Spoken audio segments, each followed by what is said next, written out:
It's a real pleasure to be here today for one of these sessions. I think they've been, absolutely great. Thanks for organising them, Ian, and we look forward to working with Civic Journalism Lab even more in the future. And thanks to everyone for coming along. I don't know if the weather's as gross where you are as it is here. It's absolutely disgusting. I'm in Edinburgh and it's bucketing down outside, so it's a good day to be inside sharing knowledge about journalism things. It would be really, really good if people are up for it. If you're happy to drop something in the chat about yourself, why you're joining this session, what's kind of makes you tick when it comes to this topic. And another thing that would be really, really great, don't feel obliged to do this, but it's quite a nice little opener, is if you could also share in the chat a local news headline that you would like to see in the year 2030. So imagine, whether it be your local newspaper, website, whatever else might exist in 2030, just share a headline that you would really, really like to see, something that's good news, something you'd like to see reported on. So that would be great as well. So just feel free to drop all that in the chat. I will press on for now. Ooh, weather is beautiful here in the Netherlands, sunny and going up to 35 degrees. Okay, not feeling resentful at all. Yeah, damn. So yeah, I'll let people drop stuff into the chat. Just very brief organisation to myself. I won't go on about myself too much because that's definitely not what collaborative news is about. But very briefly, as Ian said, I'm a community organiser at the Bureau Local, which is part of the Bureau of Investigative Journalism. I will talk more about the Bureau Local and what we do and how a bit later on.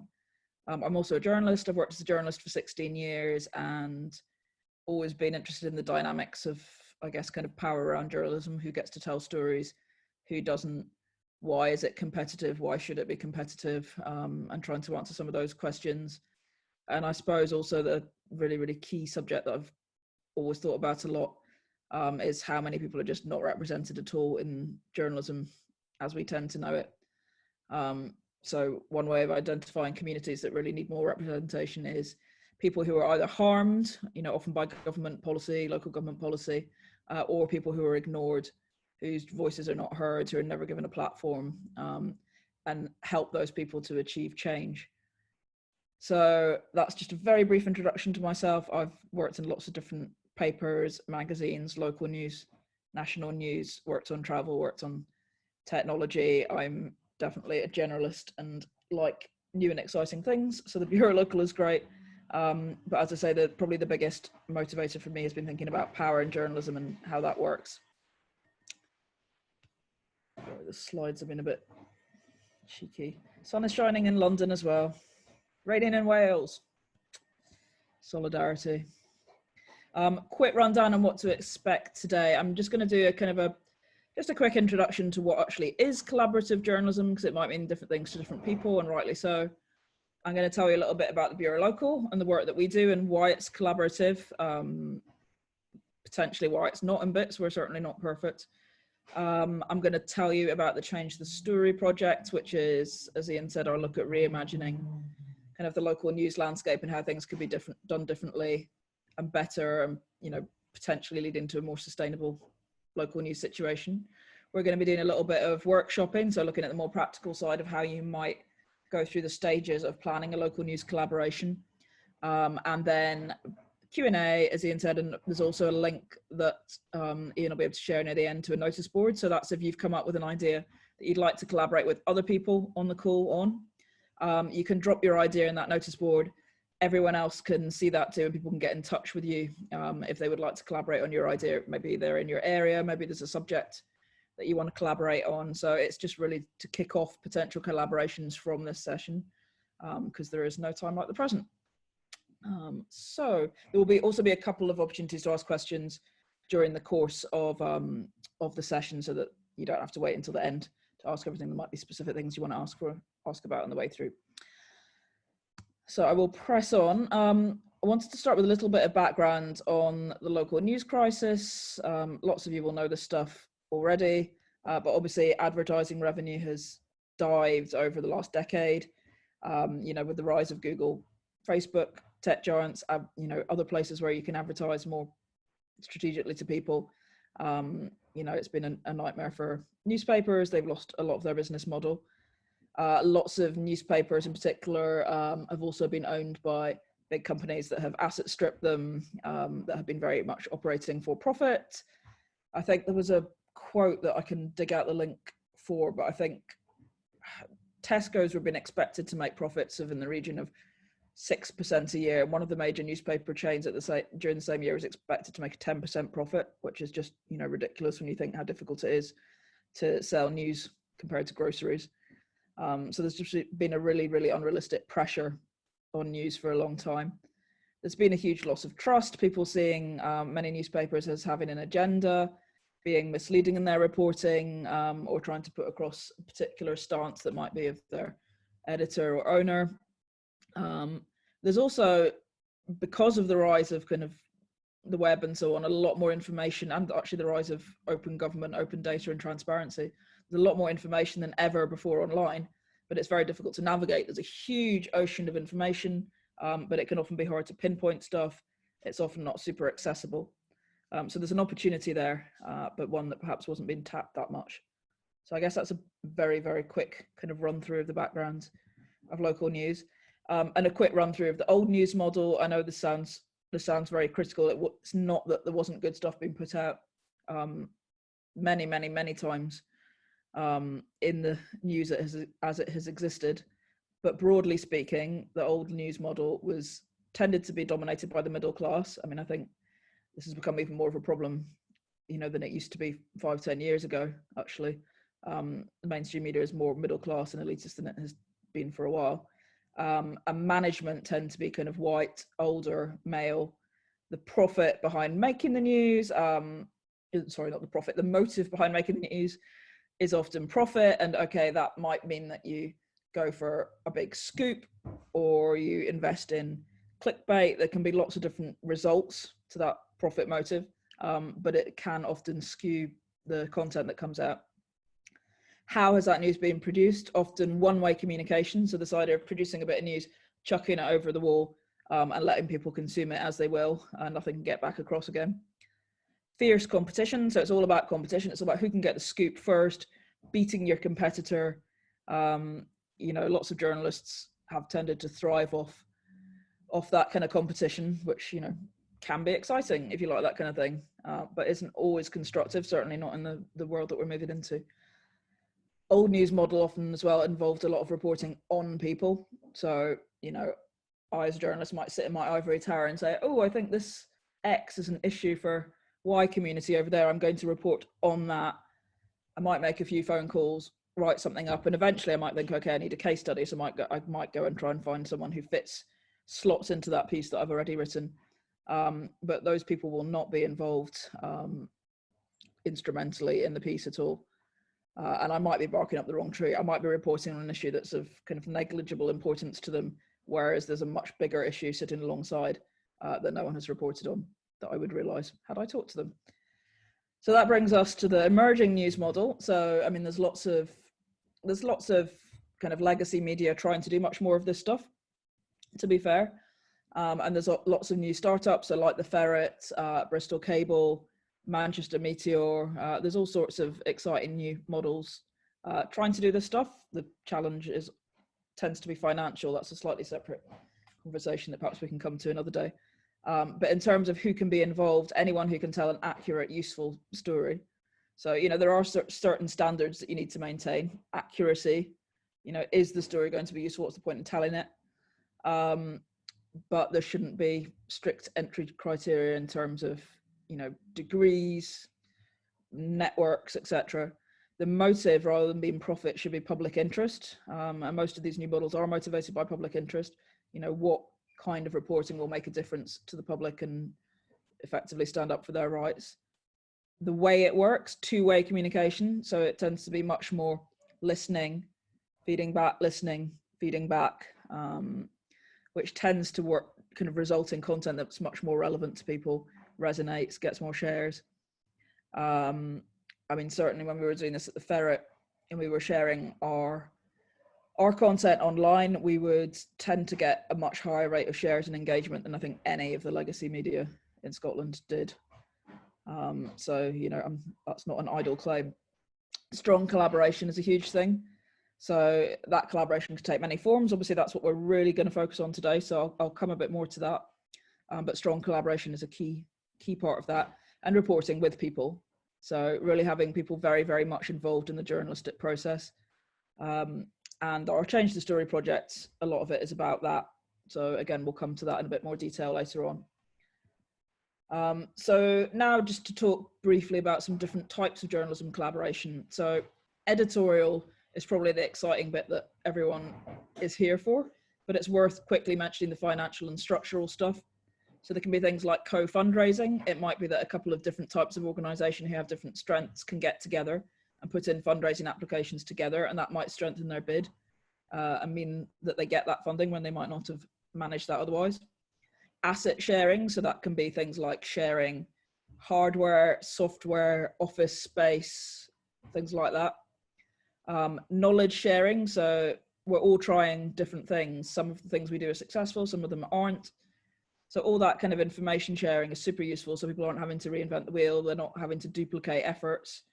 I'm trying to think, one example, Bristol Cable has invested quite a lot of time and expertise in developing a CRM, so just a database basically of members, what their expertise and interests and so on are, and that database I think is open source, and they will kind of share the expertise that they developed around that database with others so that others can use a similar model.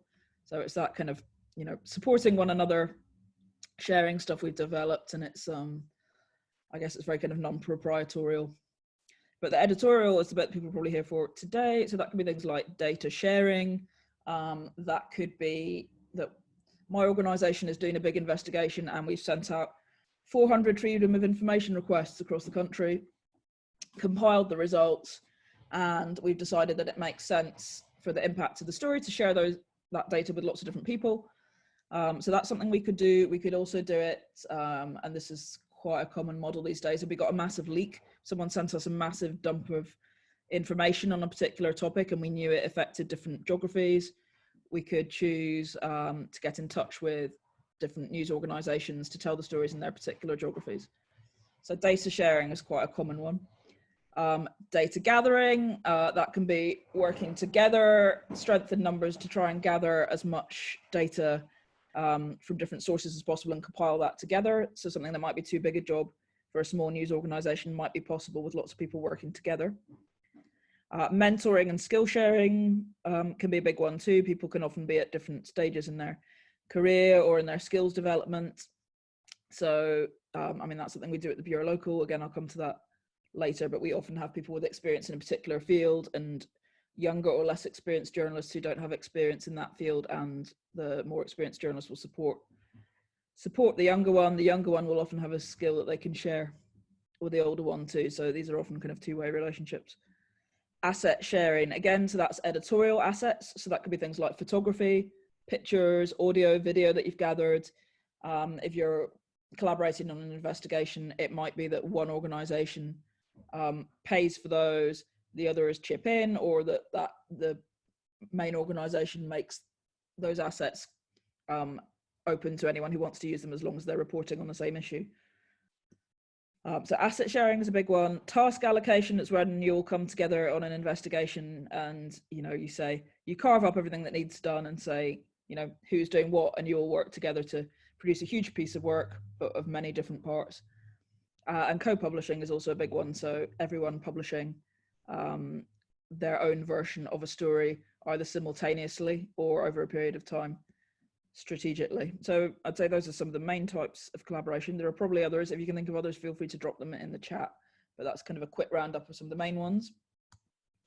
Thought it would be good to go over just a few real life examples. So obviously the famous one that Ian's already referred to is the Panama Papers, which did actually initially inspire the Bureau Local project. So the idea of lots and lots of different news organizations all working together for the common good on a job that would have just been too big for one news organization to really make a proper impact on. So I'm imagining that most of you will know about the Panama Papers and have read up on them, but if not, I encourage you to do so. There's, you know, so much rich data in there. A different example is documenting hate. This was a project that was run by ProPublica over 3 years, I think it was. They ran it over 3 years, and I think there were at least 200 stories that came out as part of this, published in different news organizations across the US. There had been very much a sense that hate crime was on the increase, but it wasn't being recorded properly. So the point of this project was really just to start recording some of that stuff properly and to identify patterns, to find out what was going on. And, you know, you'll see on the slide what we found in our 3 years documenting hate, a letter to our partners. That's quite useful to look at because it shows some of the themes and patterns that emerged in terms of hate, different types of hate towards different groups, and how this was unfolding under Trump. So this was a time-limited collaboration that finished, very beginning of 2020. I think a fairly successful one. Chicago Documentaries is a nice one. This is run by City Bureau. That's a really, really excellent outfit who work out of, unsurprisingly, Chicago. But they have a project called the Documentaries that I think they've extended now to Detroit.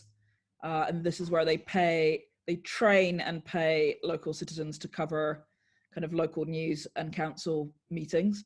So these are meetings that might not otherwise get covered by journalists at all. And they have basically kind of a database of articles on what is happening in the city by topic that you can search. And they will train individuals who sign up for the program. They'll train individuals to go and attend those meetings and produce accurate records of what was said at the meetings and make sure that they go on the public record. So that's a really, really good job. And I think they've just paid out about $100,000 now in payments to documenters across the city, which is great. So it's just a kind of a very thoughtful and useful project, and, you know, potentially one that could be replicated in the UK. Another not very cheery, well, in some ways, not very cheery example. This was a collaboration that the Bureau of Investigative Journalism actually did, which our impact producer Miriam and I chatted a bit about the other day. Actually, it was just one of the biggest bits of impact because it was the most direct. So this was an Afghan family. It was a father, and most of his family were wiped out by a US drone attack. The US would not admit to it at all, unsurprisingly, but we worked with him to kind of painstakingly gather very small scale evidence over a long period of time. We worked with the New York Times on this as a visual investigation. We also worked with weapons experts, so all sorts of different kinds of people to pull together the evidence that we needed to really, really make this work. But the impact of that was, well, a that the America accepted culpability, and they offered compensation to the father and their admission of guilt for what had actually happened. And then secondly, off the back of this piece, we launched a big open source intelligence investigation into other drone attacks in Afghanistan. And the profile with that piece being in the New York Times that we got meant we got a lot of detail that we were able to kind of pull into a much wider piece, looking at other attacks that had taken place in Afghanistan that just had not been acknowledged. So that was a big kind of international collaboration that we did that worked at lots of different levels, from very kind of interpersonal kind of one person close relationships up to quite big strategic relationships. Those are just a handful of examples. There'll be more that I'll talk through in the Bureau's work shortly. If you want to know a bit more about collaborative journalism generally as a model of doing things, I would really, really recommend that you go to the Center for Cooperative Media in the US, and in particular, they have the Collaborative Journalism website and newsletter. They're both packed full of tons of examples of collaborative journalism, tons of useful ideas. I mean, you'll see there's this kind of chart here about different types of collaborative reporting, and each of those types, I think they publish a tip sheet that goes with it that gives you tips for how to do that type of collaboration. So there's some really useful stuff in there that I would very much recommend. And then I would just like to move on quickly to a little bit on the Bureau Local itself. So the Bureau Local is where I'm community organizer. I have been for about two years now. Well, that went quickly. So we're part of the Bureau of Investigative Journalism, which is in itself about 12 years old. The Bureau Local is just 3 years old. We're much more young, but we were set up very much to address the local news crisis that I referred to earlier, and to think about how a kind of a networked collaborative approach can help to support local news and to help it survive and, in an ideal world, thrive. We've got a core team of 6 people at the moment, although we're recruiting. Look at our employment page if you're interested in working for us. We're looking for another community organizer, in fact, and a health equalities reporter at the moment. But currently we're 6 people. We're genuinely a distributed team. So we're based across the UK. I'm here in Edinburgh. My colleague Gareth, one of the reporters, is near Preston. And another colleague, Shirish, is in Monmouthshire in Wales. I have several colleagues in London, but the new roles that we're recruiting for can be anywhere in the country. So that's quite important that we're not kind of too London centric and metropolitan. We're a network of over 1,000 people who care about local news. So I mean, this is our real kind of USP, I guess, is that we're not just this kind of our own newsroom of people. We're a collaboration of over 1,000 people. I think probably 1,200 or something now.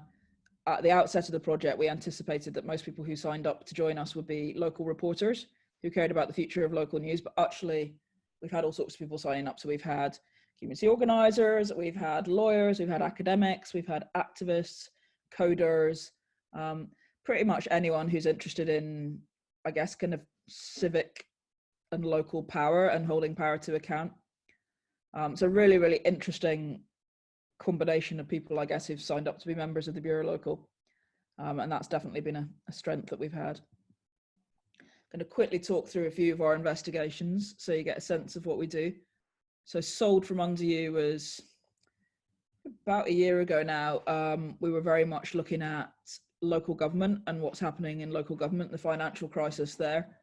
And we put out about, this was when I was talking about the FOIs, we put out about probably 350 FOI requests and compiled information on all the public land and assets that were being sold off by local councils in England. This was an England specific investigation.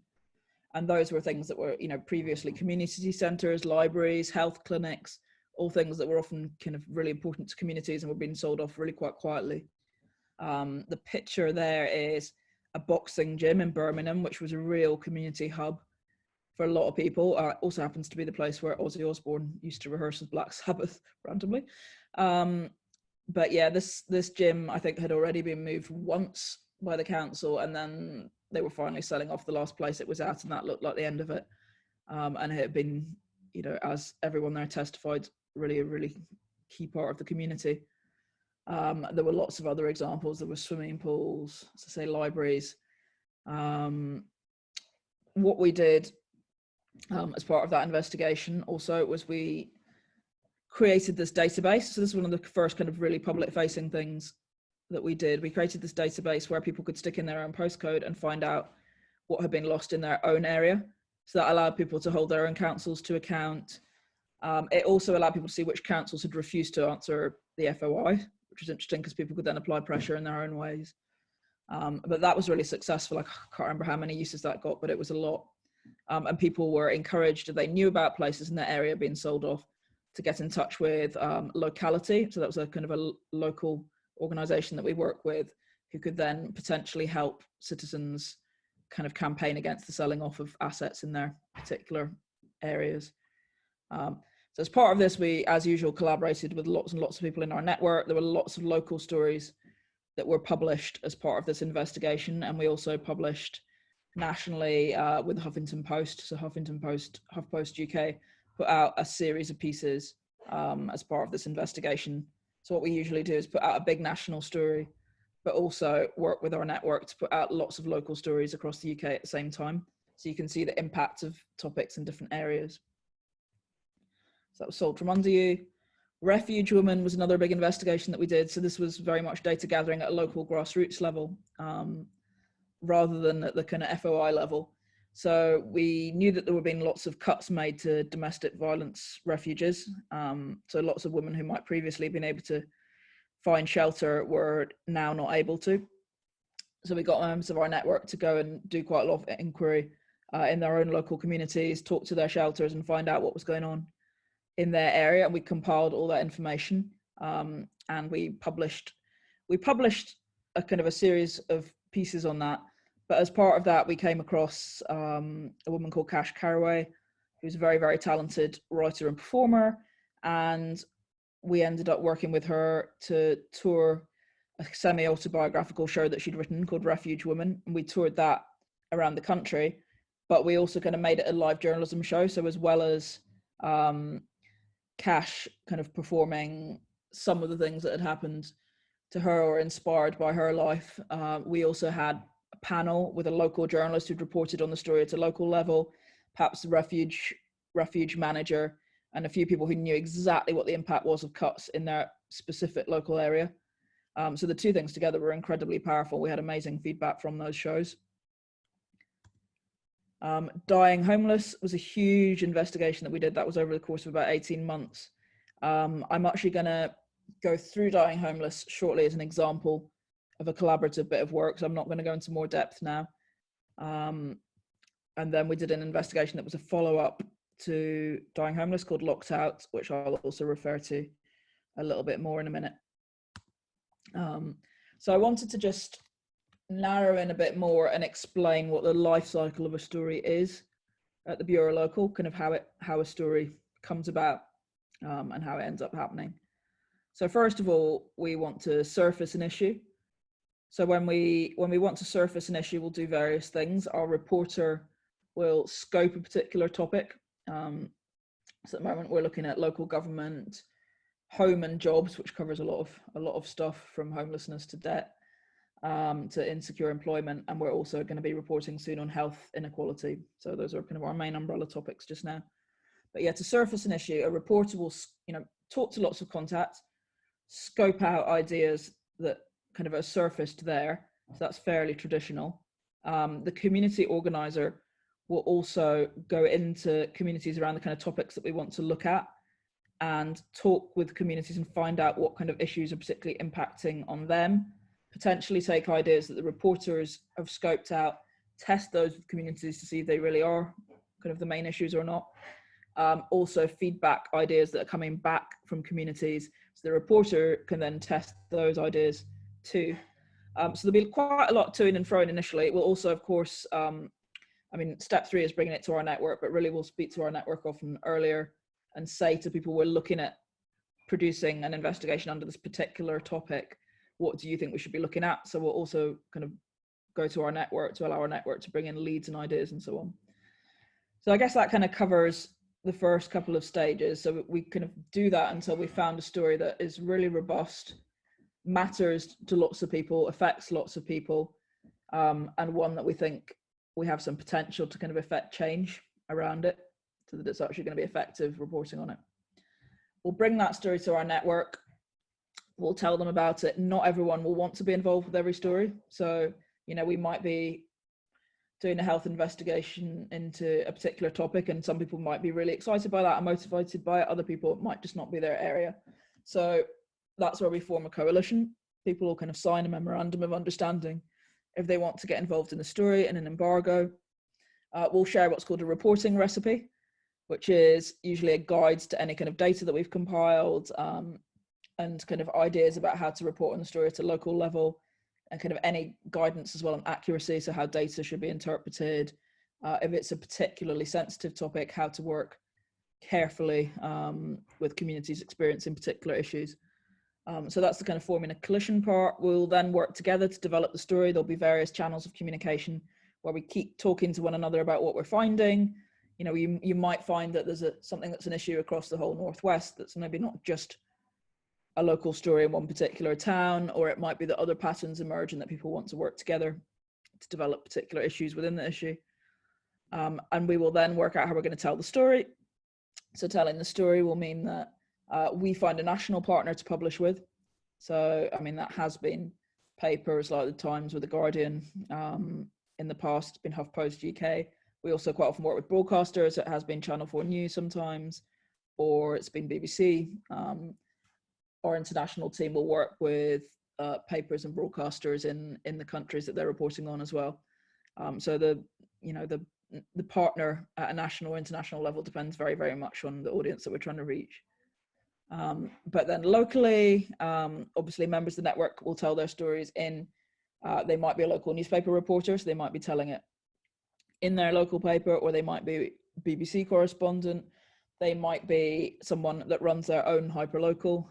We have all sorts of different people, as I say, as part of the network. So that story will unfold in lots of different ways locally, but we will all tend to publish on the same day or within a couple of days of each other. And that co-publishing at once definitely kind of creates extra impact and oomph, which is great. And then the last stage of the story is that we hope to create some kind of lasting impact and change from the reporting of that story. That could be a policy change, could be something else. And then we need to also be quite thoughtful about how we move on from a story. So you don't just kind of parachute into a community, take on an issue, report on it, and then bugger off again, basically. So I'll come to how we tackled that in a specific example in a minute. Sorry for the noise. So I'm going to quickly go into a bit more depth with Dying Homeless, which is the investigation I referred to before. So our reporter, Maeve McClenaghan, led on this investigation, which was probably one of our most powerful ones. The spark for the investigation was the death of a guy who was sleeping rough in Westminster, I think just outside the tube station. And that seemed to really, slightly ironically, flag the issue up to members of Parliament because it happened on their doorstep. It perhaps impacted them or kind of impinged on their consciousness in a way that it doesn't always when it's somewhere else. But there was suddenly a lot of noise around this death, and also the irony of someone dying so close to the kind of Britain's seat of power. So our reporter, Maeve, did a bit of phoning around, a bit of digging around, and found that literally nobody was recording homeless deaths across the piece. Nobody was doing it. Nobody knew what the numbers were. Nobody knew what the patterns were. So there was, a huge kind of case of the missing numbers, a huge gap in data that needed to be recorded. So the plan that we came up with, in very simplistic terms, was to record details of the deaths of people who died while homeless and also their stories. So we wanted to kind of record the facts as accurately as possible and also make sure that we got kind of real details of people's lives to humanize the stories and make sure it wasn't just pure numbers. So to make that happen, we worked with our whole network. We collaborated together, several hundred of us, I think, on this particular investigation over time to gather grassroots information and stories. So if somebody heard of a death in their area, they would then kind of go find out what was going on. Was it definitely verified? Was it something that definitely happened? Was the person definitely homeless at that point in time? And they would also go and find out what the stories were. Sorry, Child and Ferret coming into the room, which is slightly distracting. We have a real ferret in the room. It's pretty cool. Very distracting there. So yeah, our whole network gathered grassroots information and the stories of what had actually happened to people and who they were and what their lives had been like. And we kind of worked together to compile that into one place. And the way that we did that was we used kind of our own informal networks of networks. People would chat also to, homeless shelters, charities, different places in their community where people might know what was happening. We also used online forms so that anyone could send in what they thought was an incident, the incidence of a death, and we would verify it and check that that was definitely something that had happened, that person had been homeless at the time, and that it wasn't a duplicated record. And we also used a hashtag called Make Them Count, which obviously referred to the idea of counting the data, but obviously also people just not kind of dying totally unrecorded and unacknowledged, bare minimum. So the findings were that over the 18 months of the investigation, we found that at least, and I think this is, to be honest, the real number is probably quite a lot higher, but we certainly recorded for definite that at least 800 people had died homeless over that time. With our network, we published about 100 local stories, I think slightly more than that, and we told the story nationally too, Channel 4 News, because there was so much robust data behind it. Channel 4 News led on this, and I think led for a full kind of 20-minute segment at the start of their program, so it was really, really impactful. And as a result, there were big statistics bodies such as the Office of National Statistics recognized the value of the work and actually the methodology very specifically too, and they took on that recording of the data, not obviously of people's stories, but at least of the data, so that when people were dying while homeless, that information was finally being recorded. The Records Office in Scotland also took on that recording as well as a result of this work. I mean, there were so many examples of people that we could share. You know, if you want to look at this work more on our site, please do. But yeah, it was really important that we acknowledged the specific stories of so many people who were affected during this time. This is just some examples of members of the network who published local stories. So, you know, examples in, I think, Northampton, Northern Ireland, Manchester, Leeds, Brighton. It's kind of right across the UK, these stories are being reported at a local level. You know, the work, you could say, has definitely got its own intrinsic value, but I think what was also really important was that there was clear evidence for that what is causing homeless deaths could be effective and useful prevention and intervention. So knowing that people were dying from flu or, you know, diabetes or whatever might be the case meant that policy could be adapted much more effectively to try and help people. So work that we did with the University College London showed that 1/3 of homeless deaths are from treatable conditions. You know, so things like flus that you might get if you were, you know, in a kind of healthy, stable situation probably would not be dangerous, not really at all. Those are things that can actually be lethal. The legacy, so as I mentioned, not wanting to kind of parachute in and then disappear. We needed to come to that end of the investigation because we were quite small. We needed to press on with some other bits of work, but we very much didn't want to abandon that area. So as it happened, we worked with a brilliant charity called the Museum of Homelessness during our work, and they have continued to record those stories. So not only are ONS recording the data around the deaths, Museum of Homelessness are continuing to record people's stories, and that's really, really important. In fact, they're now recruiting for someone new to do exactly that job for them, continuing into the future. So it's another exciting job that's going. And, you know, we're just really excited that they can continue doing that. The Guardian started doing a homeless death series kind of towards the end of our investigation. So that was something that they started doing too, which is great. And then we also spoke to lots of people who were involved in that investigation to ask them what they thought we should look at next. So we had a lot of conversations, kind of explorations with people, and they said that, okay, people are dying on the streets. We know this now, we're recording the information, but why can't people get out of homelessness? What are the barriers that are really affecting them? Clearly, there's stuff happening that means that people cannot escape the situation that they're in, even if they're really, really kind of desperate to. So Locked Out was our next investigation, and that looked to very specific barriers out of homelessness. So that was things like total lack of affordable housing. People will be entitled to local housing allowance. That has been frozen. It was unfrozen very recently, but had been frozen for a long time. And we looked at what local housing allowance would actually get people in real life in cities across the UK. And, you know, the answer was very, very little. It was a very kind of tiny percentage of what was on the market. And it often meant that people really couldn't get access to anything in the way of rentals. There were also huge barriers to council housing in England. The Homelessness Reduction Act, which had been brought in recently, was actually causing all sorts of inadvertent consequences. So we looked at that too. And as part of that investigation, we held story circles. So this is where we looked at the cities that were most affected by a lack of routes out of homelessness. So in this case, to be Edinburgh, where I'm based, particularly afflicted by a lack of affordable housing, and Bedford, Luton also. So we held story circles in both places where we invited people with insight into the issue. So we had people who were in various different situations, but were experiencing homelessness at the time.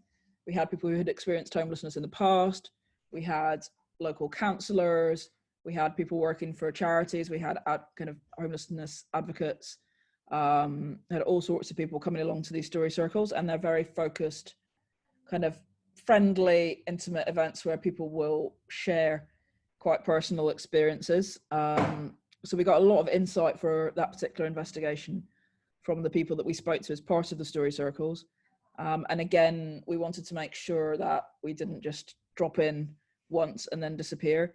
So we came back at the end of the Locked Out investigation to share our findings with the people who'd participated in the original story circles. to allow any of those people who wanted to share their stories on stage in front of a bigger audience. And we also made sure that we shared the findings with kind of decision and policy makers to make sure that they would have impacts at local level. So the story circle events are quite exciting. A lot of this stuff is in our blogs. So I'll share the link for that later. But if you want any more detail on any of this stuff, there will be a lot in our blogs.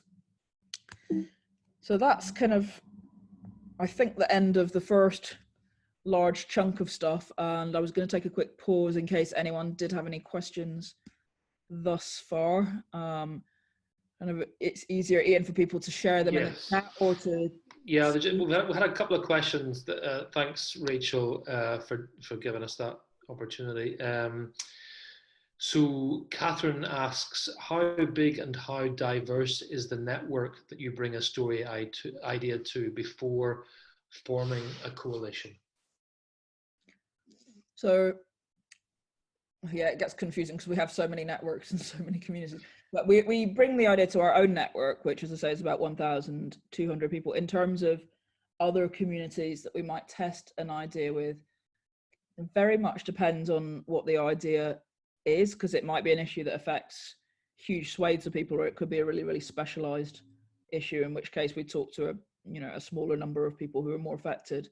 So it's a bit difficult to say an exact number off the top of my head, but yeah, I mean, we talk to a lot of people, definitely, before we kind of formalize an idea. And I think it's also important that we continue to listen as we develop a story. So a story is not set in stone. If we get a good way through developing the story and find out that the story idea maybe is wrong, maybe we've interpreted something wrong, maybe reporting on the story will have unintended consequences that are harmful, we will potentially turn around a story as well and do it differently because of the information that people have told us. So yeah, I can't really give exact numbers because, as I say, it depends very much on the particular topic, but yeah, we certainly try and speak to as many people as possible. And I think I might know because Catherine has a follow-up question. I think I might know the answer to this, but because you use Slack a lot, don't you? I mean, but Catherine's asking, how do you create and gather this 1,200 people network? Yeah. So I mean, Slack is the immediate answer. We've used it for a while. It has some great advantages, but it also has some issues, in all honesty. It's not a tool that everyone's familiar with. And I think it can leave some people out, definitely. So we're constantly reviewing that. We do often do email updates out to people who've signed up to an investigation too. We're looking at potentially setting up stuff on Facebook. I mean, we're too small to be on all channels, really. So we have to make quite kind of strategic decisions about where to be, when and why. But yeah, I mean, Slack, email, and we also have a newsletter that goes out pretty much weekly, and that has a lot of key updates in it.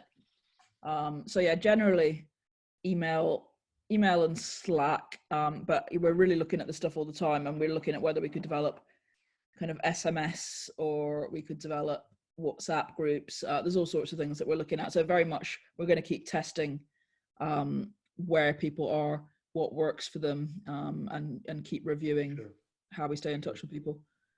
Hannah asks, you mentioned that the data collection for Dying Homeless took 18 months, but how long from start to finish did the whole process take?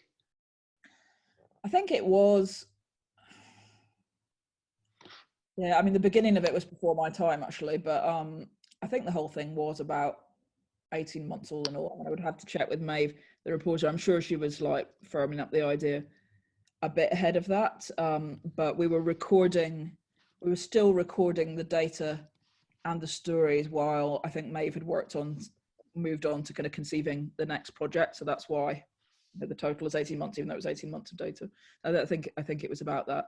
And we're lucky to have the luxury to spend that much time on an investigation. I'm very conscious that lots of places don't have that luxury.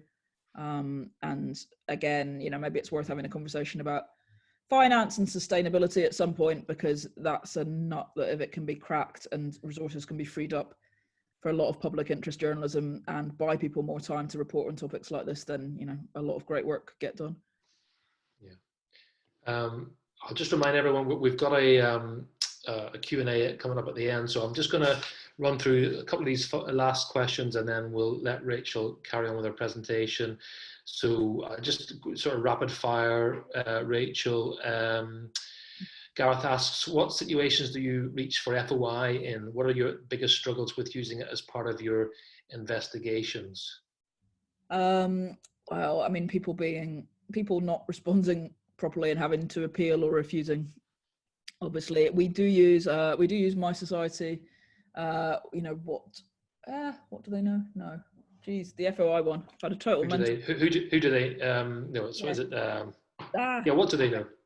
They're the FOI tool anyway. The one that you pay a little bit extra for, and it means you can send out batch FOIs. So you don't have to like literally sit down and do every single individual one. And that definitely helps, and it helps you to kind of stay on top of who's responded and who hasn't, and that practical side of things, which can be a real nightmare to manage actually if you're doing something like every council in England or the UK. It can be very unwieldy. So yeah, we tend to use that. But yeah, I feel like the public sector is getting a little bit extra cheeky with FOIs, and I do understand how demanding that they can be sometimes, especially in crisis times. But it has definitely felt in, you know, even before COVID came about, that people were chancing it a little bit more with not responding to stuff. And I think we probably do have a bit of a battle on our hands as journalists, and kind of making sure that FOI has as much teeth as we need it to. That's a good point, but Gareth, and actually I'm making a mental note here. We should do a masterclass on FOI and maybe just find out what some of these current issues are and see who's tackling them and handling them. Richard asks, just following on from our talk about Slack, does Bureau Local have a best practice guide when it comes to Slack? Ooh, well, we've got a user guide to Slack, which we developed partly because quite a lot of people do struggle with it. It's not, you know, if you're not used to it as a format, it can be a bit challenging. And also people have so many information channels these days. So yeah, we do have a user guide to Slack that we produced to try and make sure that people could use it in the best way possible. And we also have guidelines that we share, which I'll actually share shortly, which just try and encourage kind of positive engagement and, you know, make sure that you don't end up with, you know, needless arguments and fallouts. I mean, people who are in our network are generally pretty constructive anyway, so we've not had huge issues, but, you know, yeah, that can be an issue. I'm just going to do two more. So Coco asks, how do you organize practically this coalition? Do you have a project manager per topic or research, something that makes sure the story progresses? Is it also the editor of the story? Yeah, we haven't formally had anything like that until recently because we've been too small, but we have all effectively kind of become project managers in our own right. And usually the format that we adopt is, per investigation, we will have one reporter, one community organizer, and one tech or data lead working together. And then the kind of the members of the network who are involved in that investigation as well will also take part. So that's kind of our classic team. And, you know, at the moment we have Megan Lucero, who's our director, ends up kind of keeping an eye on almost every project, but she's, you know, having to cover so much ground, especially as we grow. So we probably will be bringing in people in the future who can more or less oversee and project manage all the different strands of investigations. So we just haven't needed it yet because we haven't been big enough. But yeah, I mean, project management, to be honest, is a pretty essential task for this kind of work because there are so many different moving pieces. Yes. And just finally in this section, Giota asks, how are you planning to ensure that future journalists have the right values? Do you organize courses or training? I guess I'm not quite sure what you mean by values there. Giota, do you mean in terms of journalistic values? Anyway, sorry, go on, Rachel. Oh, that's all right. Yeah, I mean, I'll come very shortly to our manifesto. And our manifesto was something that, well, I mean, I'll say all this anyway, but we kind of co-created with a bunch of other people, and the manifesto very, very much has lists what the values are of the Bureau Local kind of as agreed collectively, and we, anyone who works with us or becomes part of the network, we kind of check that those are values that they described, and they're not really political values. They're just kind of around ethics, collaboration, that kind of thing. Just producing decent journalism. Brilliant. Great. CJ, I'm going to ask you a question at the end, if that's all right, and we'll let Rachel carry on the presentation. But yes, folks, thank you for those questions. Keep thinking your questions, maybe note them down, ask them in the chat by all means, and then I'll put those to Rachel in our final Q&A. Rachel, thank you. Awesome. So I'm going to chat a little bit now about what Change the Story is. So this was, I came back from my Christmas and New Year, and then kind of pretty much immediately embarked on this project, Change the Story. So this was, a bit of a coming of age. We became 3 years old. The whole news industry had changed, faced even more challenges, had unfolded in the time that we had been operating.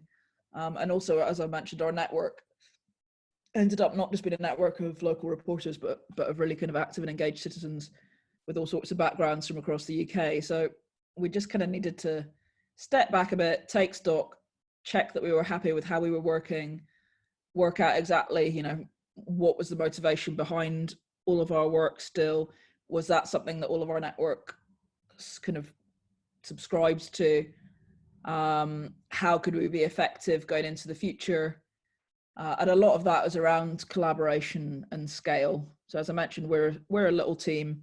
We have this great network of people. We produce some quite good work and have some quite decent impact. But we would love to be able to scale up more. And I don't mean in a kind of centralized way. I mean, we're looking at things like, could we have different hubs across the UK? Could we have kind of decentralized hubs where people can sign up to this kind of manifesto and these values, but then, press on and do their own local work and look at the issues affecting local communities the most. And that might be really different in, say, Newcastle to Cardiff to Cornwall, etc. Different things are relevant in different places, undoubtedly, and there are commonalities, but there are also real local specificities. What did I try to say that word? Do not know. Anyway, the point is, we don't want to be, doing things centrally, other than when we really need to. So this is all stuff that we're looking at, and this project, Change the Story, was a real way of kind of taking a step back, thinking some of this stuff through, and really trying to get a solid foundation for us to grow from. And yeah, we must ensure our future journalism is guided by the right values and tells the right stories. It's a bit kind of gung-ho, but I mean, that is fundamentally what we were trying to do. And we didn't want it to be too introspective. Our team often see eye to eye on things, have a particular way of looking at things, and that can become maybe too comfortable or mean that you, I don't know, kind of rely on your own prejudices and presumptions a bit.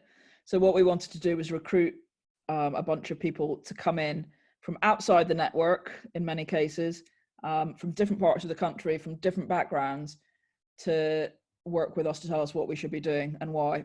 So that's what we did. We recruited 12 people from 2 people from Northern Ireland, 2 from Scotland, 2 from Wales. The other 6 were from England. It was actually ended up being mainly women, as it happened. And we had everyone we had community organisers, we had paramedics, we had zine makers, we had policy officers. We had all sorts of people from different backgrounds with different perspectives and expertise to come together on this project, which was super exciting. So yeah, as I say, 12 people were recruited. We planned 4 meetups. So those were supposed to be in Belfast, Bangor, Dundee and Hull. Obviously, things happened in 2020 and we managed to meet up in Belfast. I'm really happy we met face-to-face once, at least. But then obviously we had to cancel the rest of the physical meetups and we did everything virtually. And that was pretty challenging in its own right. But it was extremely helpful that we had met up once already, I think, and being able to bond in person. We also created a 6-part pop-up newsletter, also called Change the Story, and that was published over 4 months to kind of widen the community around this project. So we had these 12 brilliant key people to kind of come together on this and advise. But we also wanted other people who weren't part of that very kind of intensive group to be able to feed in, share ideas, and help shape our work. We also, the Change the Story group, interviewed a further 24 people. So these were people underrepresented by the news, so from various different communities and identities. So I'll come a little bit to the report that was compiled from that. And as kind of the result of the project, I guess, we published 3 open co-created resources. So that was a report, a manifesto, and a roadmap. And these were all under the banner news you can use. So the idea was that creating news that would actually be useful for people rather than just for the sake of the journalist. Right, so I just thought, this is a slight diversion, but I thought it's quite useful to share the guidelines that we were using for discussion. These were actually the ones that we shared on Twitter when we did some Twitter Q&As, but they're pretty equivalent. And it was quite important to us to share these at the beginning of each session. So I think it did actually really help to shape the kind of atmosphere of the conversation and make sure that people did listen to each other and were pretty respectful. So yeah, the 3 main points were: have an open mind, respect all points of view, and suspend judgment as best you can. Doing so will enable you to hear new things from others or see old ideas in a new way.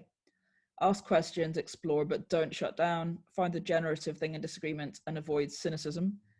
And cynicism is often a thing that afflicts journalists as well. You know, we love being cynical and skeptical, so it's quite good just shedding that for a day here and there. Be respectful, so consider others' boundaries and comfort, and bear that in mind in your interactions. No hateful speech or prejudice will be tolerated. If anything is making you uncomfortable, you can DM the Bureau Local. So this obviously was Twitter specific to let us know. In real life, it would have been, you know, just to come and chat to one of us. Be yourself, speak from your heart and personal experience. We want to hear what's important to you as a person and to your communities, not just facts and data. Trust that your contribution is respected. So yeah, these are pretty much the guidelines we used throughout, and we found them quite effective. And a few people kind of asked for those guidelines to use in their own sessions. So I just thought they were worth sharing. I'm going to quickly share some findings from the report that we compiled. So these were the interviews that took place with people who were underrepresented by the news across the UK. So you can look at the main report itself, but this is just a roundup of a few of the key quotes, really, to give you a taste of it. So the thing that really kind of stood out pretty horribly to a lot of us when this was compiled was there was one woman in Scotland who was actually so nervous about the coverage of her community that she would prefer it to be invisible in the mainstream media and not reported on at all. So she told one of our interviewers, "I don't see that many people like me on the news, but I'm quite happy about that. It's much better this way. I don't trust the news trying to tell our stories." And she also spoke to the interviewer of a sense of dread when anyone from the Muslim community appears in the news for any reason. And she said she couldn't actually remember when it was last beneficial. So this is just a very brutal illustration of how poorly served some people in the UK feel when it comes to news and journalism. So, you know, that certainly rang alarm bells. You know, when you're talking about representation, we tend to assume that people will want to be represented. And, you know, this is a case of, you know, even worse than that. So there were a few issues that people raised around kind of, I guess, reporting on things in a structural way. So somebody in Belfast said people in poverty are spoken about like their issues are personal, but they're systemic. Someone we interviewed in Liverpool said a journalist should be someone who wants to get to the heart of the truth, but that's not always the case. Issues of representation. So one of the interviewees in Northampton said that the news seems to be aimed at middle-class, middle-aged people. Someone in Cumbria said, my local radio station recently decided not to cover Ramadan stories. They appeared to make a decision that there are no Muslims here or that it doesn't warrant doing it. And someone else in Northampton said, it's weird because the media seems to be straight white people telling the story of trans people to other straight white people. There was quite a lot as well around negative representations of particular communities. So someone in Cardiff said, where good things happen in the community, it's not broadcast. The people reading are not seeing it. They're just seeing the shootings or the robberies. And then someone else in Cardiff said, a journalist is someone who is good at writing, someone who has the potential to manipulate and twist the things that you say. This quote was an interesting one from South London. About 30 to 40% of journalists are heroes and amazing people. 60 to 70% are the worst people I've ever met. There's a distinction very much between different types of journalists. There were quite a few accessibility issues that came up with the news as well. So someone who said, I don't read news articles, they use big words and I just don't know what they're on about. When I watch it on YouTube, it breaks it down for me because I have dyslexia, I find it hard. And then someone else making the point that people often don't read the articles to see what it's about, they just read the titles and think they know exactly what it's about. And if you spend certainly much time on Twitter, you'll see quite a lot of people sharing headlines, probably without having read the pieces. There was a few Corona specific comments as well. So someone said, I never watched the news before Corona, but since Corona, I'm checking in sometimes to just get information. There's a sense that people maybe came back to local news sources in a way that they hadn't for a while previously. Someone else in London said the first 8 doctors who died were Muslim. That was a big deal and was rightly talked about in the news. But then a couple of weeks later, there was already an assumption that Ramadan was going to spread coronavirus. People were predicting the failure of the Muslim community before it's happened. Then there was a couple of nice positive comments too, a lot of it around democratizing journalism, I guess, and allowing, the sense that you could allow different people to take part. So someone in Northampton said a journalist is anyone with a pad and pen. It could be anyone, an everyday person. And then in County Tyrone, we had someone who said, I like positive stories because they remind me that while the world is going crazy, something as simple as dancing in the street show that there's a lot of good. Seeing all those good stories kind of offsets the bad stuff. There's definitely something about positive stories. So that's a little bit on the report itself. Ian can or maybe already has share the link for the report. So, I mean, have a look in more depth. It was kind of a snapshot report. It wasn't an academic report, but I think it was pretty good at throwing up a lot of the issues around trust and representation and some of the challenges that we have to tackle as journalists. So that kind of brings me to the manifesto that we produced, that we co-created. So this is a manifesto for a people's newsroom, shared aims and values for journalism that build in fairness and power sharing. So I'll run through the essential principles from it. Again, Ian can drop in the link to the manifesto in the chat. So you'll see a little bit more detail in the main document, but I'll just run through the kind of top line principles. So the first one is that we will report on inequality and communities under pressure.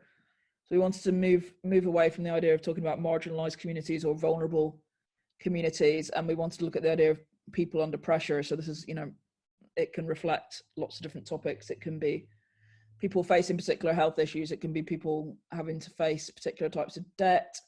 It can be people trying to deal with the disability payment system. It can be all sorts of things. So just people under pressure. Our journalism will be open, inclusive, and human-centered, which kind of sounds like a no-brainer, but it's actually kind of important to practice all these principles quite consciously and carefully. We will co-create and share space, resources, and experience. So that's very much something that we've tried to do thus far at the Bureau Local. We try and share resources, share stuff that we've developed, keep everything open source where possible, and yeah, always collaborate. We'll use data and innovation to create accessible stories. So I was talking about the big ocean of information before. This is how we can use innovation, how we can use our own data skills to make that information accessible to other people who don't have that time or that expertise. We will choose stories that benefit from collaboration. So we won't just jump on a story that we could perfectly well just do ourselves. We will specifically choose stories where collaboration is kind of part of its profile. We will tell stories that are systemic and challenge power.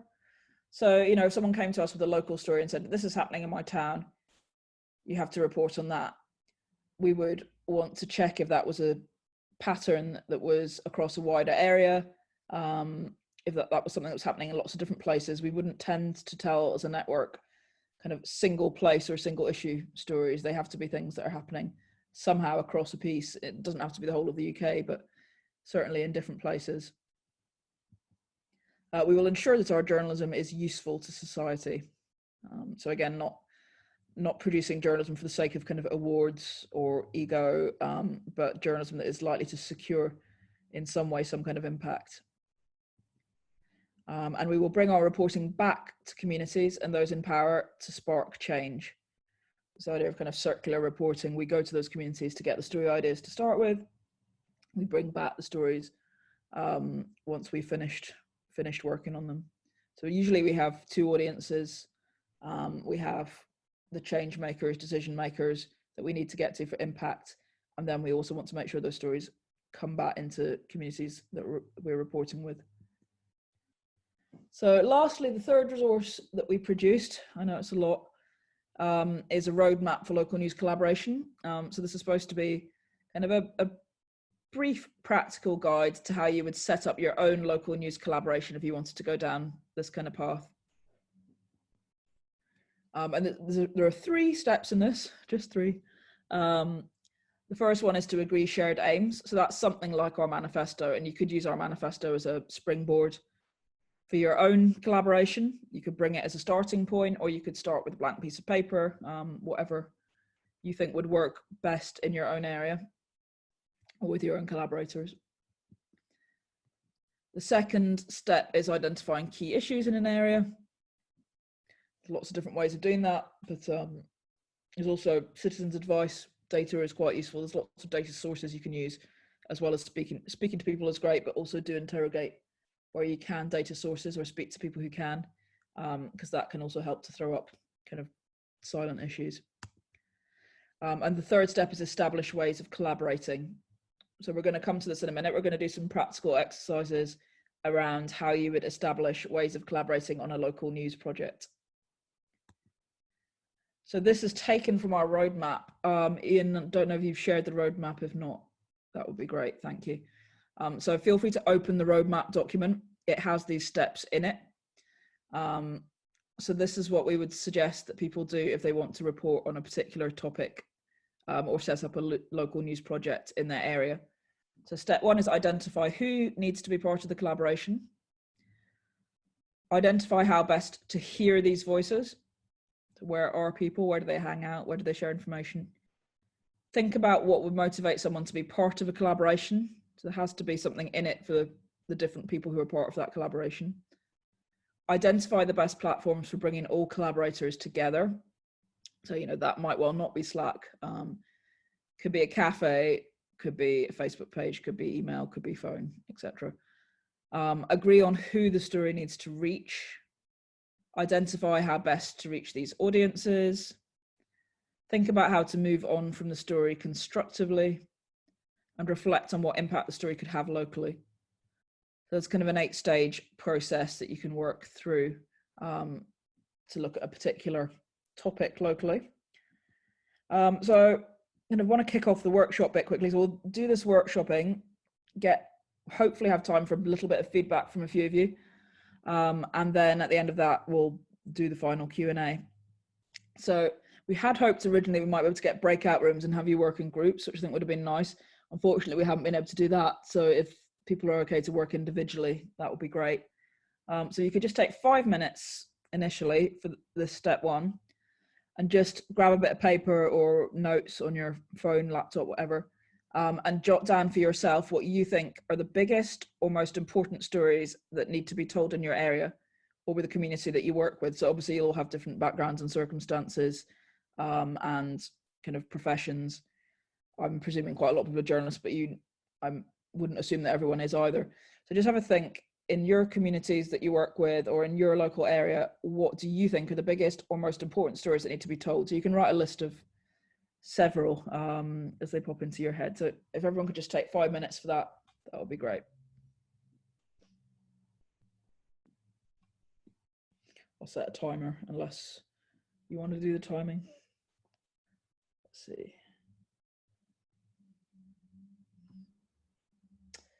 The countdown clock. Right, set the timer for 5 minutes.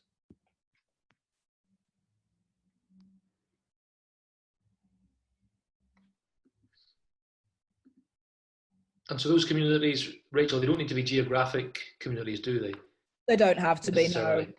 You know, that's what I mean. Everyone's dealing with, you know, different work challenges or kind of may have different focuses or concerns. So it can be a local community. It can be a local community of interest. It could be a community that kind of might gather online. So you can think of community in a fairly loose way. Because just looking at our attendees today that are in the meeting, we've got people from the Netherlands, from where else did I see? Hamburg, China, India, all around the world. And I guess, yeah, that we're all part of a local geographic community, which may be what we're keen to work with. But as you say, it could be something that crosses geographic boundaries, but there definitely has to be a community, hasn't there, of interest.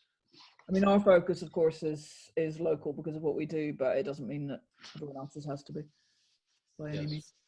I think the same principles can apply in different communities too.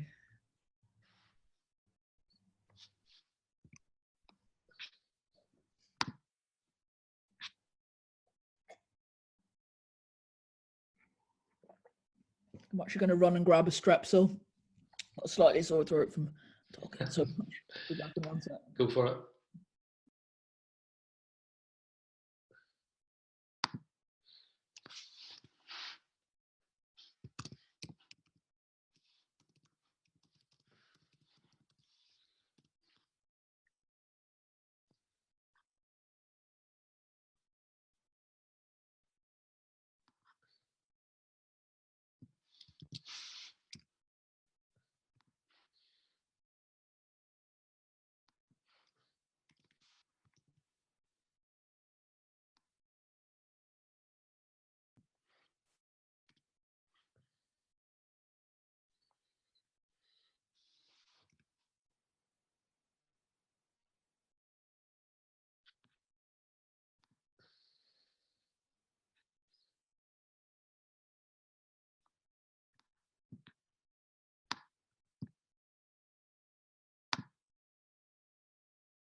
About 1 minute left.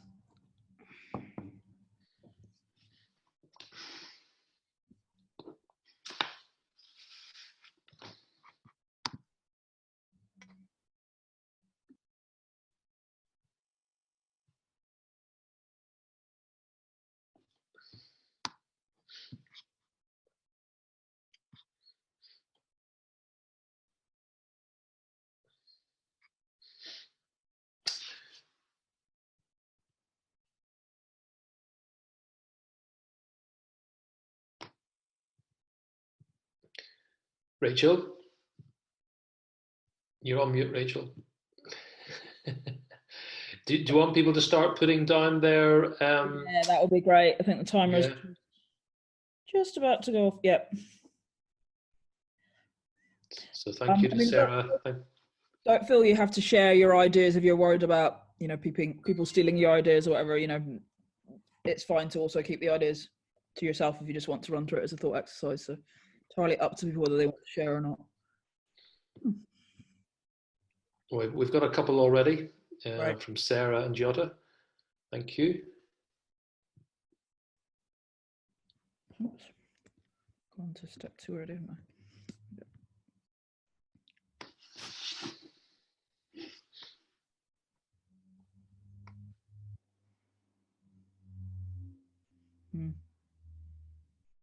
Great.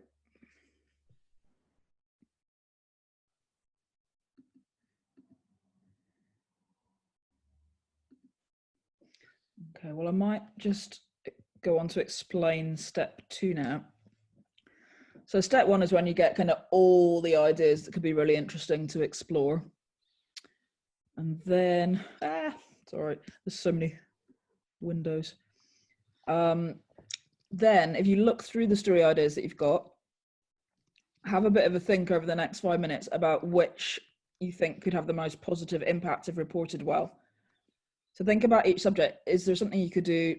Would it increase awareness? Could it challenge a stereotype? Could it change a policy? Could it put some kind of pressure on decision makers for change? So if you could look through each of your ideas and take the next 5 minutes just to work out which one would be the most useful to focus on. So you're basically kind of selecting out of the topics you've got so far, which you think is going to be the most useful to take forward. So I'll just set another timer, keep dropping your ideas into the chat.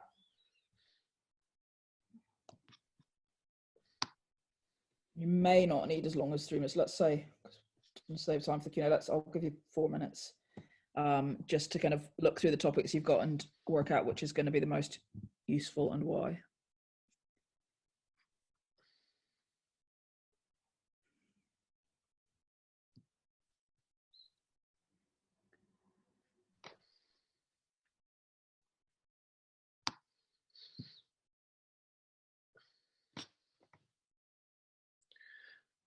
I think this part's quite challenging, Rachel, because we have to go from maybe a topic or quite a large kind of subject area or an issue to then start thinking of maybe a little bit more detail about what the story might be, or what the findings might be. I mean, actually last week we no, was it last week or the week? No, last week we had a masterclass on how to go from a hunch or an issue to an actual hypothesis. Yeah. So I'm just throwing that in there for folks. Maybe they might want to look at that on our YouTube channel, because that I find that really useful about how to because how to grapple with a big issue. So, you somehow you've got to bring it down to something that's manageable and doable, and as you say, can have impact. Because it was that Mark Lee Hunter. It was Mark Lee Hunter, yes. Yeah, so it's that kind of idea. Yeah, you get a hypothesis and break it down into kind of testable steps, don't you? Yeah, because it's also kind of using local knowledge, whether it be your own or knowledge that you get from speaking to other people, to work out, there might be a consultation coming up, or there might be a politician who's particularly sympathetic on one particular issue. There might be just finding that kind of lever point for change as well can be quite useful. I suppose it makes us all think a little bit like lobbyists, which feels a bit unnatural. Yeah. But lobbyists are so good at being lobbyists that maybe some of the rest of us need to be better at it too. Some great ideas coming through on the chat, Rachel. Oh yeah, excellent. Exciting stuff. Cool.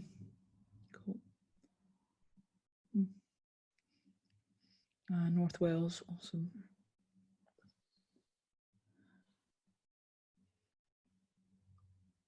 Mm-hmm.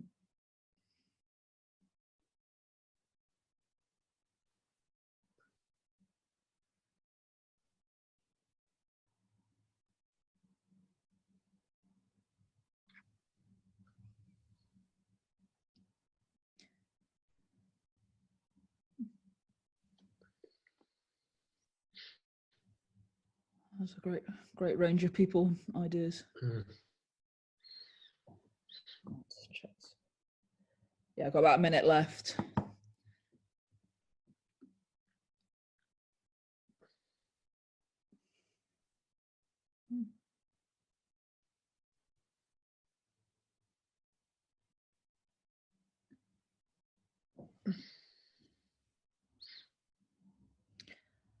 Replacing aggressive. Yeah.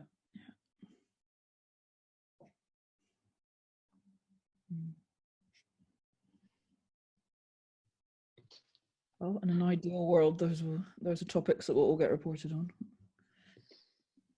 Certainly not a lack of stories in the world, or a lack of stories that need to be told, rather. Yes.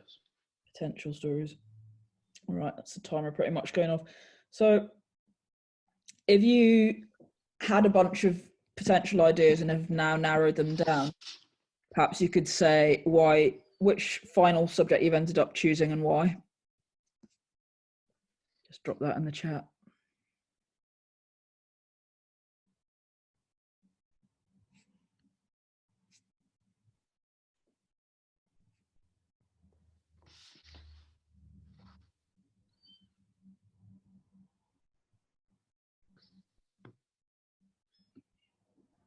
I don't know if we've given people long enough to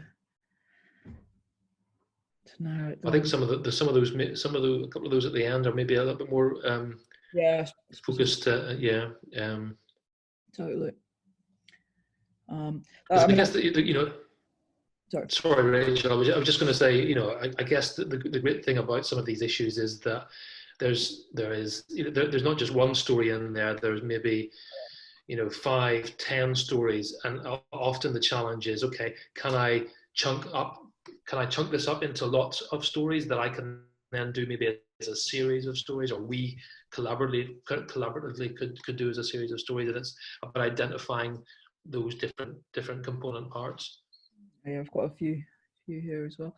I suppose there's a couple of things that are worth mentioning from what you've said, Ian. One of which is that flag in the sand stories can be really, really useful. So you might have started reporting on a topic and know that you haven't kind of garnered all the information that you need to, or worked out everything that's going on, but you can publish an initial story to show that you're looking into it in good faith, to kind of alert people to that, and then you'll often find people coming forward if you've showed that you're looking into an issue, and that you're trustworthy. And secondly, if you do produce a bunch of stories around a particular topic, we found it really effective, I think particularly at the Ferret, publishing investigation series rather than single stories. It's worth holding stories. This is kind of the opposite of flag in the sand in a way, because flag in the sand, you space stuff out potentially more. With packages, you can really get momentum. So if you publish over several days during a week and keep building up on kind of social media and getting in touch with people that you want to be kind of influencing from that story, you definitely build up a sense of momentum and have more impact. So I mean, there are two things that are worth thinking about when you're thinking about how you structure your story output. Funeral poverty, yeah, tons of good subjects. Okay, thanks everyone. I'll move to step 3 because I'm conscious time is ticking. Now this is working through the 8 steps that I talked about before, that are in the roadmap. So Ian did share the roadmap earlier on. If it helps to open up the roadmap and look at all the resources and ideas in there, feel free to do so. So this is the kind of longest workshop session. If you could take about, what time is it now? Have we got time for people to take 15 minutes, or would you rather we made it 10, Ian? Maybe just 10, if that's all right, Rachel. It's a lot to work through in 10 minutes, so just do it fairly surface level at this stage, and really just treat it as a way of starting to think through your issue into stages and how you might structure a collaboration. So I'll start the clock on that. I'll make it 10 minutes. We can move to questions. If you have any questions about this process, just shout. But you basically take the idea. So you had your original story ideas. You've now chosen one to focus on that you think would have the most positive impact. Take that idea and then run it through this process. So I'll set this for 10 minutes. Okay.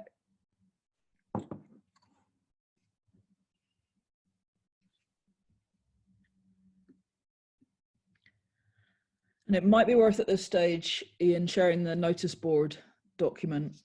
Yeah, will do. So we just set up a basic Google Doc that is available if you want to look at a particular subject and you're keen to find collaborators. Just pop it in the notice board document, your contact details, and hopefully if any of you that are watching want to work with one another, to create any kind of collaboration, you can then get in touch that way. There's definitely some kind of overlapping themes happening in the chat.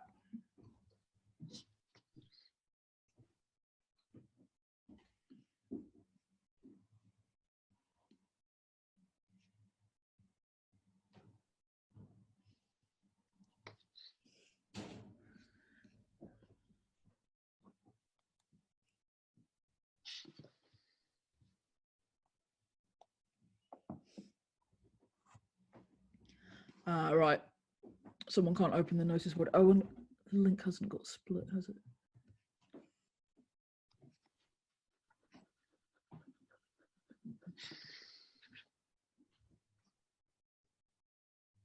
That's weird. Are other people having problems opening that? It's working for me when I click on the link that I've put in the chat. It looks like quite a few people have got into it. Yeah. Sorry, Kate, not sure what. You might just want to click on the link, Kate, rather. I don't know if you maybe copied and pasted it. You might just want to, if not, I can email the link to you again separately, Kate, if you're still struggling with that. Great, and it looks like lots of people are dropping stuff. That so, if you'd rather than spending your time working through these stages in 10 minutes, which isn't that long, and you'd like to look at the roadmap separately, feel free just to spend the time dropping any ideas that you have into the document. I had to come up with a theoretical concept that wasn't too heavy, so yeah, I actually want to do that for you now.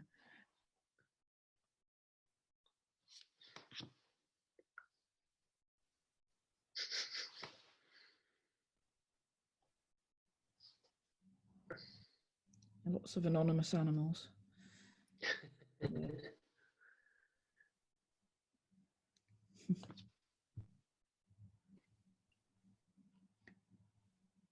definitely gone for the charismatic animals, haven't they? No insects.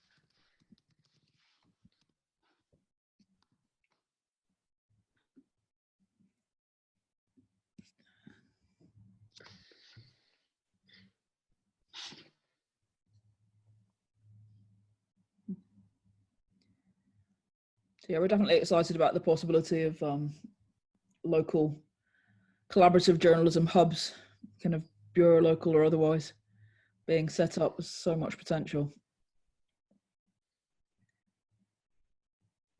Giotta's having trouble. Giotta, I think if you just literally just click on the link in the chat, and that'll open it up. I think rather than copying and pasting, which I think was what Kate had a problem with, but you just click on the link, it should open it up in your browser.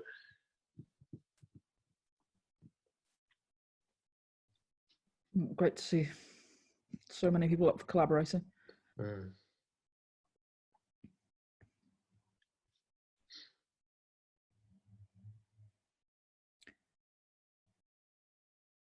Also massively encourage people, if they're not already members of the Bureau Local Network, to join, because you'll then get, you know, all the updates on our investigations and so on, but also all our open resources and kind of updates and all this kind of stuff. And to join the Bureau Local, Rachel, how do you do that? There should be a link to joining the network. I think I sent you one in the link I emailed over, actually, so I guess I'll post that up at the end, maybe. Yeah. Cool, do that. All right. Kate, it's not hyperlinked for Kate. I wonder if it's to do with the devices that we're on. Anyway, never mind. I will email you that link now, Kate. Yeah. Giotta, if you want to give me your email address, I'll email you that at the same time, because we don't want anyone to miss out here. Yeah, or if there's anything you'd like us to pop in for you into the sheet for now, and it's not ideal, then you could send it to you or I.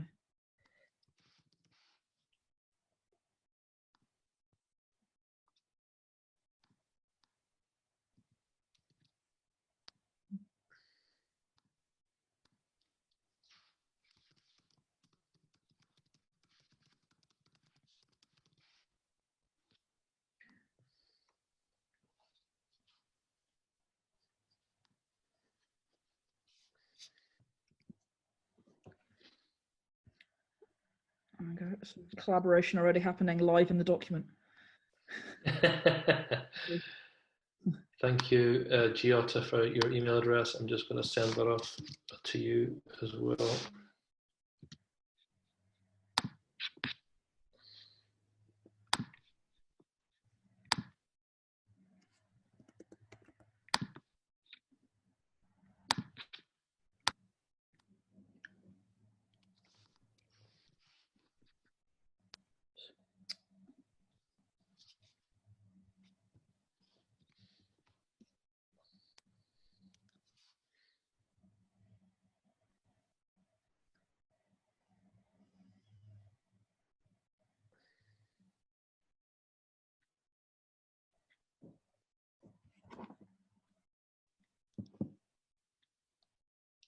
So Rachel, what's the plan with this spreadsheet and of ideas? I mean, what